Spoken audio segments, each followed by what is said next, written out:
Hello, everyone. I'm Simon Preston, and welcome to Reggae Boys Commentary. Thank you very much for tuning in to another video on this channel. We have a very, very special guest with us. It is none other than Dominic Rich. Yes, that man over there to my right. St. Vincent and the Grenadines is known for many things. Alex Anderson, Ezra Hendrickson, Nixon McLean, and guess what? Dominic Rich as well. How you doing, Bridget?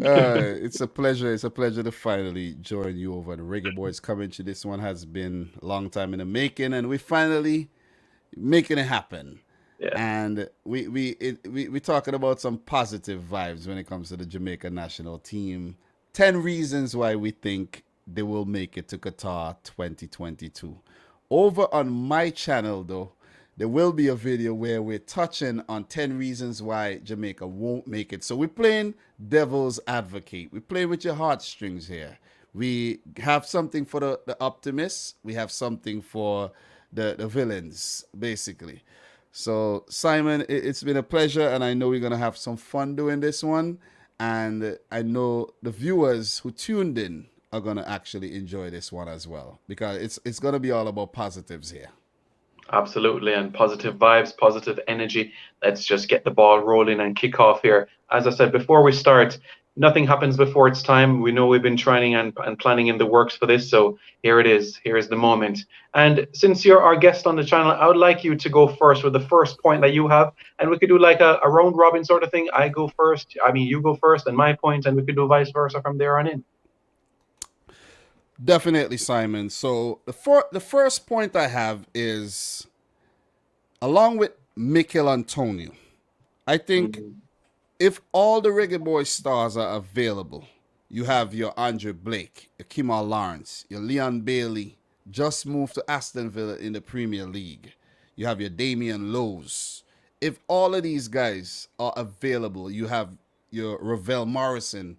If the JFF are able to bring these guys together in one team, Jamaica could be a force to be reckoned with. If these guys are able to gel, I think they could be unstoppable in CONCACAF, because when you look at the talent on display, if every player just play with passion and they just, because sometimes I see these players playing for their clubs, 30 minutes of watching Leon Bailey playing for Aston Villa, I'm saying, why was he Leon Bailey for Jamaica, but we're seeing the real baller, the Leon Bailey for Aston Villa? So I think that the players need to realize that this is the national team.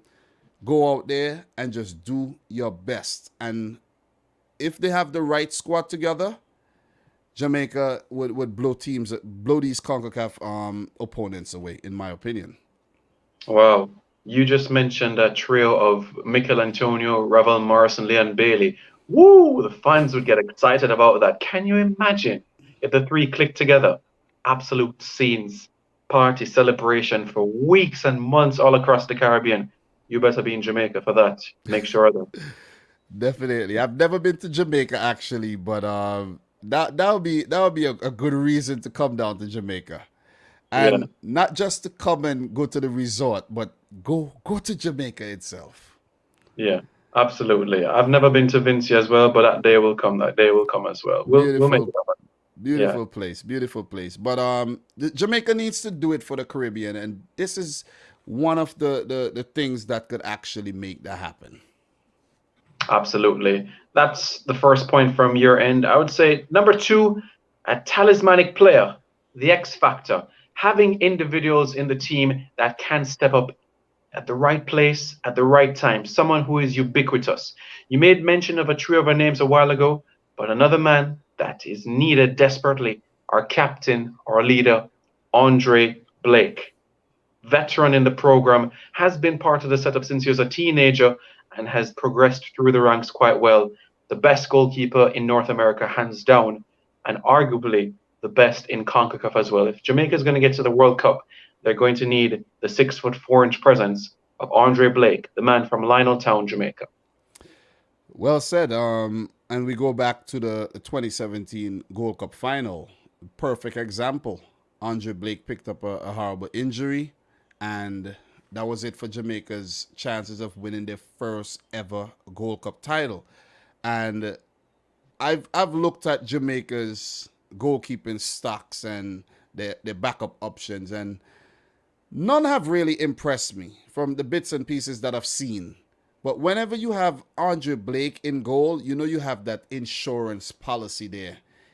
He has pulled off some spectacular saves, and it takes really, really good efforts at goal to beat this man, or a deflection or something, fortuitous for the opposition team to breach Jamaica's net.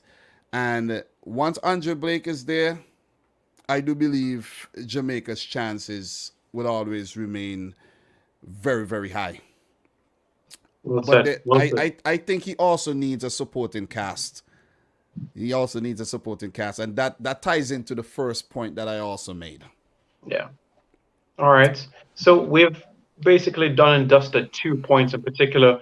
Let's go ahead with point number 3. Dominic, what do you have in store for us? So I think that Jamaica's recent record, barring the last Gold Cup that just finished in 2021, but before that, Jamaica was showing such positive signs that they are one of CONCACAF's elite teams. You're talking 2015, 2015, you're talking 2017 Gold Cup, 2019 Gold Cup, very, very consistent performances. But it seems like things have regressed a bit in 2021. But let's just give the team the benefit of the doubt, seeing that we've been going through a very tough period with COVID and everything, and disruption of squads and availability and whatnot. Jamaica has proven itself to be one of CONCACAF's elite teams, one of their top 4 teams. And I think if they're able to forget about what, just not totally forget, but learn from mistakes of the recently concluded Gold Cup, where they only made it to the quarterfinal, and they could brush that off, they could get the best squad put together possible, and they could at least make it to, if not the top 3, but give themselves a chance to make it to that intercontinental playoffs. And I think Jamaica, if the players believe that they could do it, it's a possibility. Absolutely spot on there. Jamaica, at least 3 semifinals in the last 4 Gold Cups, as you made mention of. They've proven to be competitive.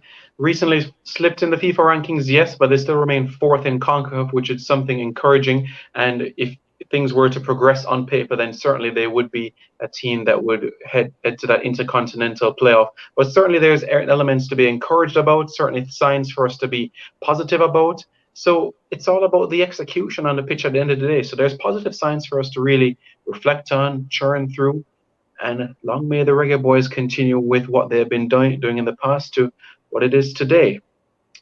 The thing is, too, Simon, it's been a while. It's been a long time. 1998. I remember that was my first World Cup ever. I'm not. I'm 34 years old, so I was 11, Wow. and I could remember the St. Vincent Football Federation. They sent a delegate down to the schools to tell us about the World Cup, because prior to that, I didn't know there was such a thing as the World Cup, right? And that really got me into football. And it was a pleasure watching Jamaica play at the World Cup. I remember seeing Ricardo Gardiner and Theodore Whitmore. These are the 2 names that stood out to me at the World Cup, because I could remember these guys were flashy. And it has been nothing since then. It has been how many years now? It has been 20 years, 23 years, and Jamaica has to, get away from that hiatus and get back to Qatar. The Caribbean needs that. The region needs that. The world of football needs that. You see, they need a little Caribbean flavor in their life. And Jamaica are the only team right now that could give us that in 2022. So it would be very disappointing if they let us down, Simon. Yeah, the way that you've put it all together, it just makes things even more exciting and much more motivational to want to get on that plane to Qatar. So hopefully the boys can get the job done. September 2 against Mexico, the opener, and against Honduras at the back end of the qualifiers in March of next year. Let's head on to point number 4 now, which will be from my perspective. And I've gone with the physical aspect. Jamaica is strong as it relates to their pace, power, and strength. On the theater top of Workmore, Jamaica has been known for utilizing the 4-3-3 formation, and this has allowed Jamaica to be absolutely splendid when it comes on the counter. Most of our players, especially those that were born on the island, have a track and field or cricket background when they were in primary school or in the early parts of high school. So they're used to sprints and running. And that is why a number of these players have that ability to have that change of pace so quickly and be able to get into the final third. We'll get on to the finishing element quite later, but it just shows that we are a team capable of creating chances. The more chances you create, at some point the ball is going to end up in the back of the net. At some point. Yeah, I think you talk about the physical aspect, and I made a joke on my channel about Corey Burke. He's a very aggressive guy, and I need to see that aggression throughout the World Cup qualifiers. I said the joke was, if you're at a party and you look at Corey Burke's girl too long, he might want to fight you. Or, or if you step on his clocks. Of course, if Yeah. you step on anybody's clocks, it's a Yeah. problem. But Corey Burke is a man that would fight you, maybe for even looking at his clocks too hard. So I think the Jamaica, we know Jamaicans are aggressive. They came from that aggressive tribe, and Yeah. they need to show that. They need to go out there and rough the Americans up, rough up the Canadians, rough up the Mexicans, and just command things. And that Yeah. in that way you'll get results. If you cannot basically, you could take a pragmatic approach as well and just put up a nice low block and get a draw. That is an approach to take. And Jamaican, they have to be smart in their approach, but they also could use their physicality. Well said, my friend. So we've ticked off 4 points so far. We're approaching the halfway mark. Point number 5. What do you have for us, Sir Rich? Well, with the introduction of the talented British-born players, this can prove to be the boost that Jamaica needed, and we know that in this current generation there are some very very talented players of Jamaican background that was either born in England or who migrated to England at a young age. And unfortunately for Jamaica, they can't get Raheem Sterling though. That would have been a nice boost. That would have been a really lovely boost. And some of the other players who are not in favor in the England national team has already been cap tied already. So you can't get those players as well. But players that could take Jamaica to the next level, you have Mikel Antonio comes to mind, Andre Gray, Liam Moore, Amari Bell, Ethan Pinnock, now playing for Brentford, beat Arsenal in their opening Premier League match as well. You have Casey Palmer, you have Curtis Tilt, you have Jamal Lowe. The list goes on and on. They have there's your Ravel Morrison. So I think the introduction of these British players could make the Jamaican team a lot stronger, and these players have to be welcome. They have to be, they have to feel like at home, because there's always some type of there's talks about a rift between and the local born players or local base players and those players. There's talks of cliques. That you don't need to do that. You need to play as one nation, because there's just one goal, and that goal is to qualify for Qatar 2022. And if everyone put their heads and their expertise together, it's a possibility. Yeah, well said. I will say straightforward that without them, we wouldn't get to Qatar. We haven't had a local league in over a year. It just restarted back recently due to the pandemic and everything like that. And the players, like we've mentioned previously, out of shape, still finding a bit of rhythm in proceedings and trying to get back. There's mixed views on the island. Many people say, why are we calling up England B and C and D players to the program? Listen, in my eyes, you're born to a Jamaican parent, a Jamaican grandparent. You're a Jamaican in my eyes. You qualify to play for my country. You can get a Jamaican passport. If you're better than what we have, you take the field. For me, the best team takes the field, even if it means it's Andre Blake and 10 English-born players. For me, you take the field if you have the ability. That's my view on the matter. Well said. And we see this happen in a lot of countries, because if you look at a Swedish team. Some of the players weren't they weren't even born there. You see names that are not really familiar with. It's not a Scandinavian name. You have Yeah. a Kulusevski, you have a Alexander Isak, and I'm just using Sweden as an example.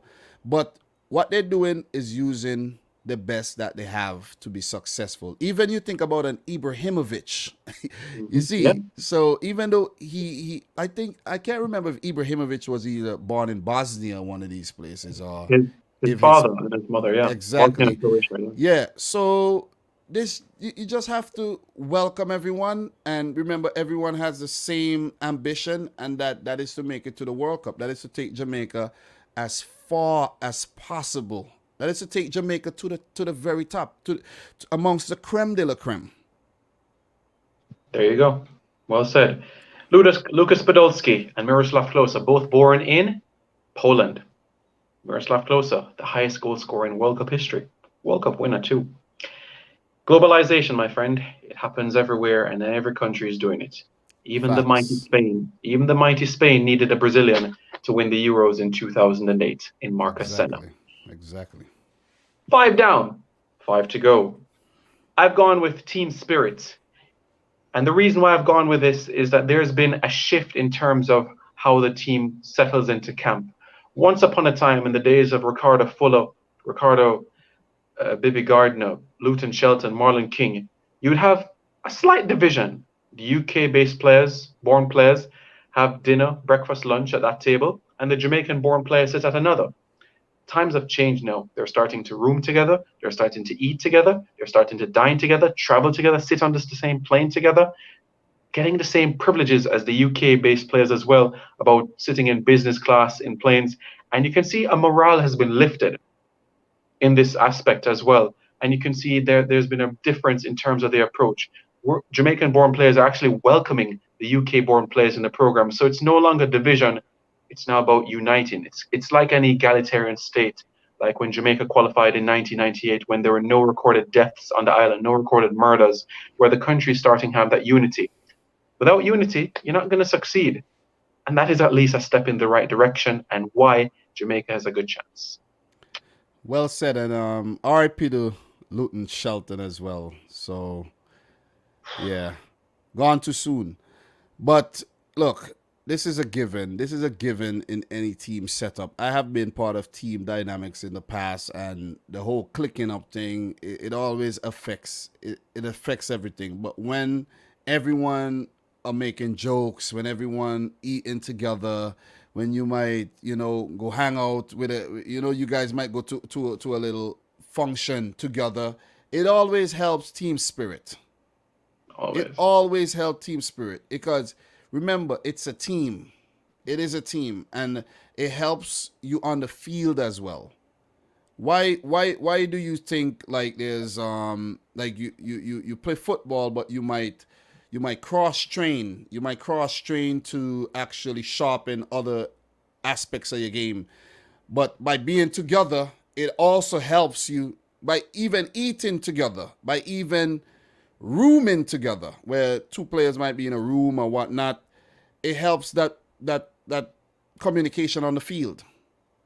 It just helps in the overall grand scheme of things, and I think that should be the way going forward. And that's some very very positive news coming out from Simon here. Indeed. 6 points down, 4 to go. What next you have for us, Sir Rich? So look, with the USA, Costa Rica, Honduras, and a few of the other teams that will be in the octagonal going through a transitional period, Jamaica could use this as a window of opportunity to as one and use it as one of their biggest advantages. And once they have their house in order, I think Jamaica could basically use it as a way to get past these teams, because we know what's going on in Costa Rica. We know what's going on in Honduras right now. It's a transitional period. El Salvador, they look good at the Gold Cup, but it's also a transitional period for them. Panama, they need a hand out there, in my opinion. They have a new manager. The USA seems like they have gotten things together under Berhalter, where they have now won back-to-back tournaments. Mexico, they're looking iffy. Like you could catch them slipping and you could pick up a point or even three. And Canada, they're beatable on their date, but they have also been impressive.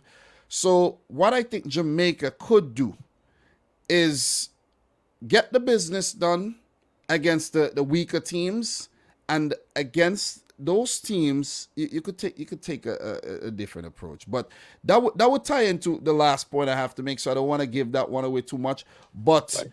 in terms of the where CONCACAF football is right now, a lot of teams are just going through that period where they don't know if there's aging players, there's changes of managers, and they haven't been performing well in recent tournaments. So I think Jamaica could definitely use that to their advantage. Anything to add on that?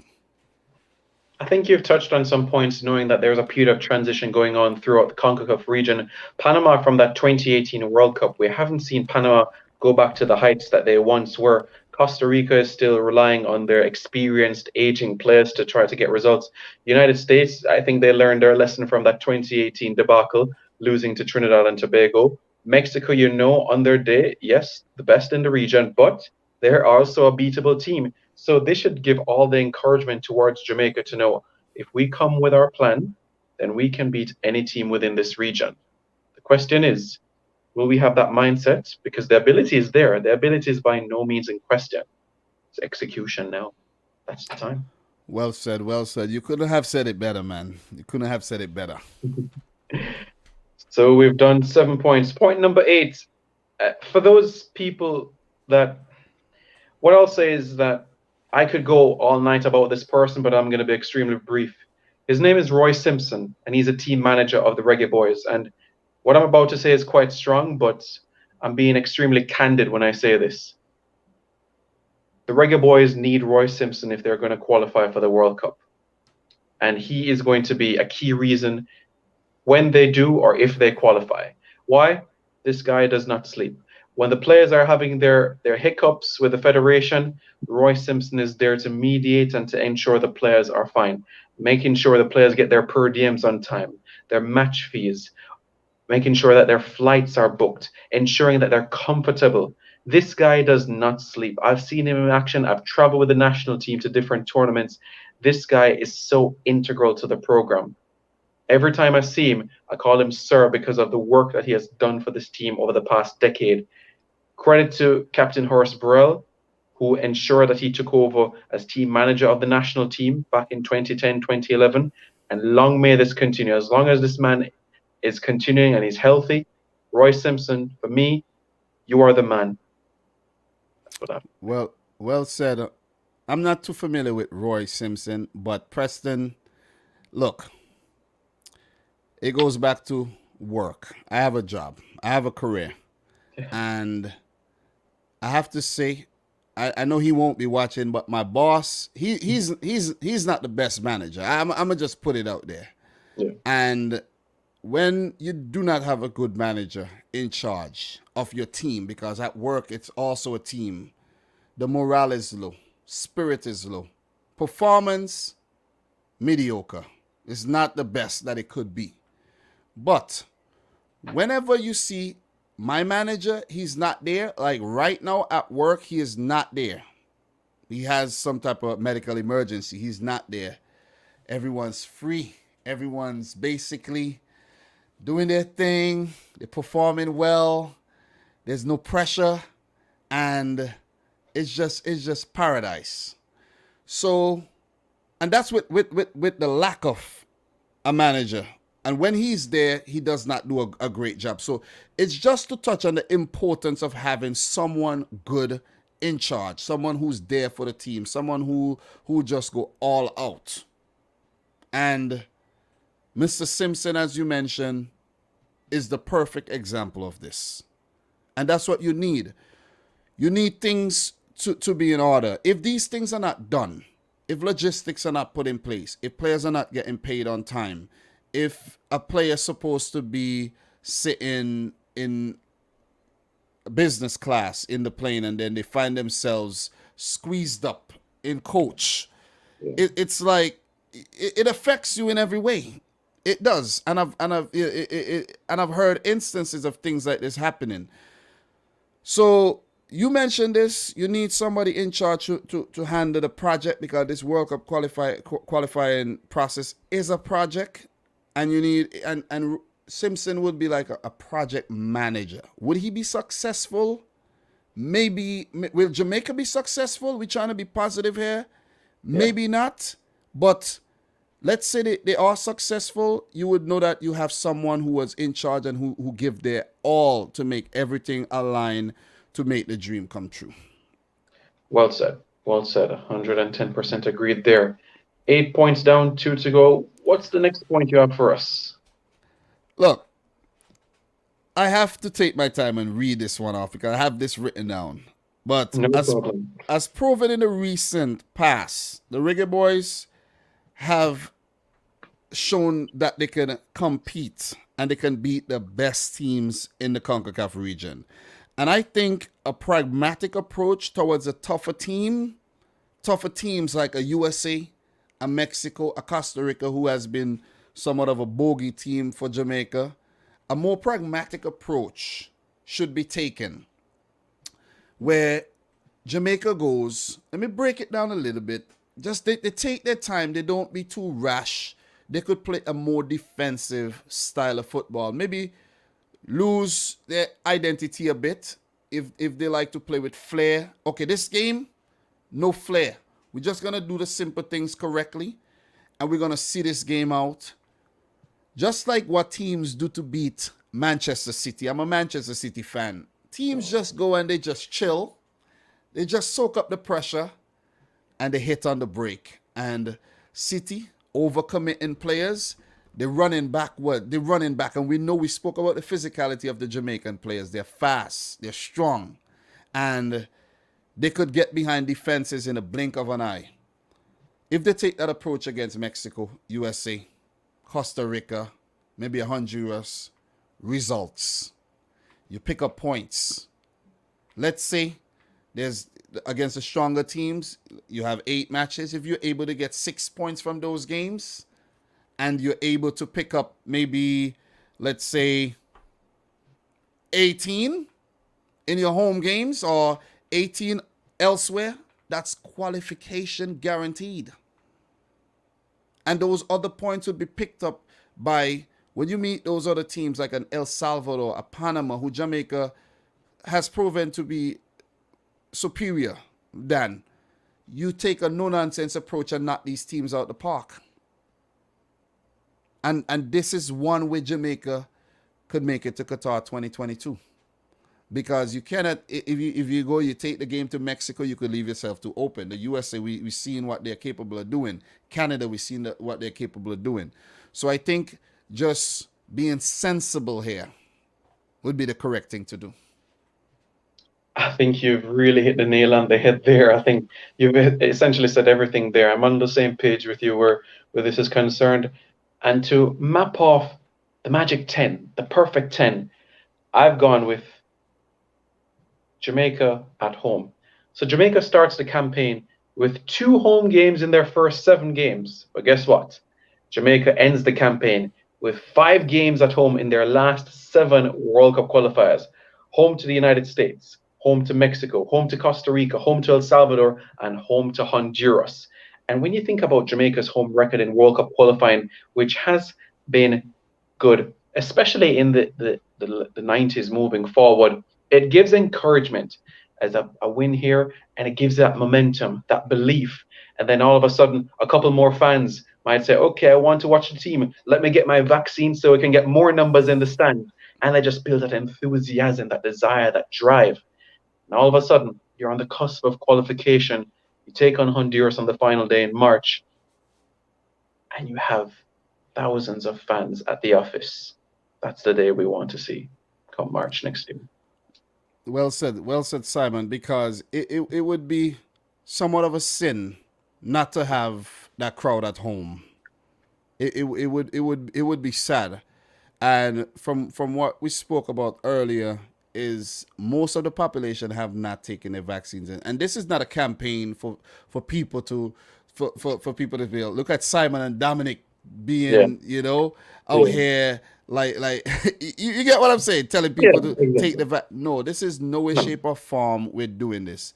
But if that's what it takes, if that's what it takes to get the nation together, to get a big crowd in front of these in the stands, so that the Jamaican players could have somewhat of a support, so could have that 12th man. They talk about that 12th man. The Liverpool fans love to talk about that 12th man at Anfield in the cup. And you need that behind you, because it would be very sad if Jamaica has a stretch of 5 home games, empty stadium, and they're struggling. So in certain point of the game, you're 1-0 down, you're struggling. But if you have the fans behind you, there'll always be motivation. You could look up in the stands. You could see that girl that you've always wanted to impress, and you could go out there and you could score a hat trick, and you could and you could get. It's all about positivity here, and you could get Yeah, Jamaica that 3 points required to maybe just squeeze into a playoff spot, or to get that automatic berth to Qatar. And I think the Jamaican fans need to get behind Jamaica, not just virtually on the internet by watching videos and by being in the comments, but by going out to the stadium and supporting. And as I said, Simon, we have been hit by a pandemic. There's been vaccine. There's been conspiracies surrounding the vaccine. People are reluctant to take the vaccine. But as I said, if there was a situation where you had to go to college and they said, hey, man, on your vaccination paper, you're missing that one vaccine, whether it's rubella or one of mumps or one of these yeah, chicken pox, one of these vaccines that slipped through the cracks and you weren't able to get it early back in the day, or you need a booster or whatever, they stick their arm out and they get it without a question. So I don't see the whole difference here. Simon, are you vaccinated? I am, my friend. I am. Two Exactly. doses. Good to go. I'm also vaccinated, and it's the right. I think it's the right thing to do. I'm not telling you what to do, Right. but I think eventually the world is going to be required. It's going to be required that everyone gets it, because this thing has ravaged. It has just put things out of whack, I should say. But not to get too much on the whole COVID thing, but it has been a big factor. It has played a big role in football and in every aspect of life, and we cannot leave it out. We really cannot leave it out. And if you want to hear more on that, on my channel, we're talking about 10 reasons Jamaica may not qualify. We're just playing devil's advocate, but we're being all positive right now. So, Yeah. Well said, my friend. I really, really appreciate it. Thank you so much for coming on my channel. Really, really appreciate it. It's a pleasure to finally be able to catch up with you. To all the viewers and subscribers, you can check the link in the description below for you to subscribe over to Dominic Rich's channel. A wide array of content surrounding football, not only international but club football as well. You can, if you're a Manchester City fan, you can hear him talk about Man City and Jack Grealish and Sterling and all those sorts of players. So, my good friend, thanks for coming on. Any last words? Anything you'd like to say to Jamaica? well, Simon, it has been a pleasure. It has been a pleasure talking about Jamaican football and the chances of qualifying for the World Cup. I know the Jamaican crowd could be a bit tough, but I think I'm being as objective as possible in terms of reasons why Jamaica won't, or reasons they will qualify. I think it's all objective, and I mean well. And there's no bias. There's no. I just want to see Jamaica do. I just want to see Caribbean football do well. And as Simon said, if you're interested in club football, international football, just football in general, Champions League, that's what I do over on my channel. It's a more personality driven entertainment slash information as well. And I just have fun. It's just following my journey of being a football fan. That's basically it. As I said, it's been a pleasure. Finally, it's great to work with you. I know you're heavily involved when it comes to the Jamaica national team and the media. And it's just a pleasure to be here. And thanks for allowing me to come on your platform. And Oh, big up to all the Jamaican massive watching this video right about now. yeah, big up, big up. And likewise, big up all the Vincent Massive all across the globe as well, from Kingston to New York, anywhere the Vincent diaspora is. Look, I have to add this one from Kingston to Kingston. You see what I'm Ah, saying? brilliant. Yeah. Yeah, We large. yeah, But man, yeah, it has brilliant. been a pleasure, Simon. It has been a pleasure. And finally, don't forget to like, share, and subscribe to Reggae Boys Commentary. Take care, everybody. Peace.